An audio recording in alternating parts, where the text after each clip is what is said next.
Hey welcome back to my YouTube channel. तो आप सभी लोग कैसे हैं? आई होप आप सभी लोग अच्छे होंगे। तो गाइज़, आप लोग बहुत कंजूसी कर रहे हैं। अगर आपको मेरा वीडियो अच्छा लगता है तो उसे प्लीज़ लाइक करा करिए और मेरे चैनल को सब्सक्राइब करा करिए ताकि जल्दी से मेरे 100 सब्सक्राइबर पूरे हो जाएँ और मैं भी एक यूट्यूबर बन सकूं।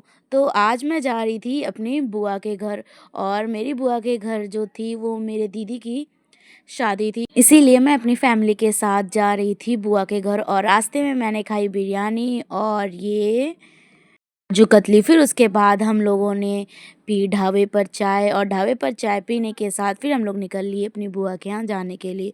और वहाँ पहुँचकर हम लोगों ने खाए नाश्ता पानी और उसके बाद फिर हम लोग गांव जाने के लिए निकल लिए।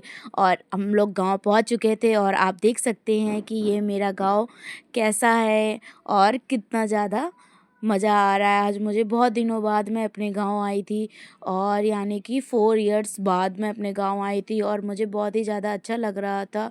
और उसके बाद मेरी मुलाकात हुई सबसे पहले अपनी बुआ से, जो कि यहाँ पर वो बर्तन धो रही थी। और उसके बाद फिर शादी का कार्यक्रम शुरू हो गया और शादी के कार्यक्रम में यहाँ पर पूजा हो रही थी, जो कि मेरे सबसे बड़े फूफा जी हैं वो पूजा कर रहे थे। और पूजा होने के बाद फिर यहाँ पर मंडप गाड़ा गया और मंडप गाड़ने के बाद फिर ये मेरे फूफा जी ये बारात लेकर आए थे। कि यहाँ की मान्यता है कि जिसकी भी शादी होती है उसमें घर के जो बड़े सदस्य होते हैं वो उसे बारात या बटुला देते हैं।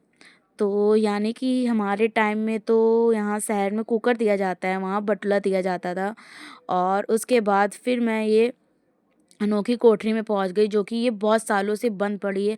ये कोठरी थी ये मेरे फूफा के पापा की। सोचो कितने भी ज़्यादा पुराने लोगों की ये कोठरी थी। और उसके बाद फिर मैंने यहाँ पर खाई तहरी। तहरी खाने के बाद फिर हल्दी का प्रोग्राम स्टार्ट हो गया और फिर उसके बाद हम लोगों ने खूब मज़े किए। हल्दी में मेरे भैया ने नागिन डांस किया, जिसे देखकर बहुत ही ज़्यादा मज़ा आया और सबके पेट में गुदगुदी होने लगी। फिर उसके बाद शाम को ये पूजने का कार्यक्रम हुआ और लावा पूजने के कार्यक्रम के बाद नेक्स्ट डे आता है शादी का। और शादी के लिए मैं तैयार हो चुकी थी और स्टेज पर हमारे दूल्हा दुल्हन की एंट्री भी हो चुकी थी और उसी के साथ जयमाला का कार्यक्रम भी यहाँ पर समाप्त हो गया। और उसके बाद बारी आती है सिंदूरदान की। तो यहाँ पर गांव में होता है कि जो नाऊ होती है वो अपने सर से लड़की के सर में सिंदूर दान करती है और उसके बाद ही उसका पति सिंदूर उसकी मांग में भर सकता है। तो यहाँ पर बिल्कुल वैसा ही कार्यक्रम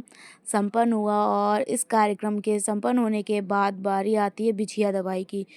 तो गांव में एक कल्चर है कि यहाँ पर जो बिछिया है वो भाभी ही दबा सकती हैं। तो उसके बाद भाभी ने हमारी बिछिया दबाई और बिछिया दबाई होने के बाद फेरे हुए और फेरे होने के बाद सुबह हो गई और मेरी दीदी अपने ससुराल जाने के लिए तैयार हो गई और वो बहुत ही ज़्यादा फूट फूट कर रो रही थी। ये दृश्य जो था बहुत ही ज़्यादा इमोशनल था कि इसे देखने वालों के सबकी आंखों में आंसू भर आए, क्योंकि एक लड़की अपना सब कुछ छोड़कर एक नए घर जाती है जहाँ पर वो किसी को भी नहीं जानती, उसके लिए सब कुछ नया नया होता है। तो सब लोग बहुत ही ज़्यादा इमोशनल थे इस टाइम और बहुत ही ज़्यादा रो रहे थे।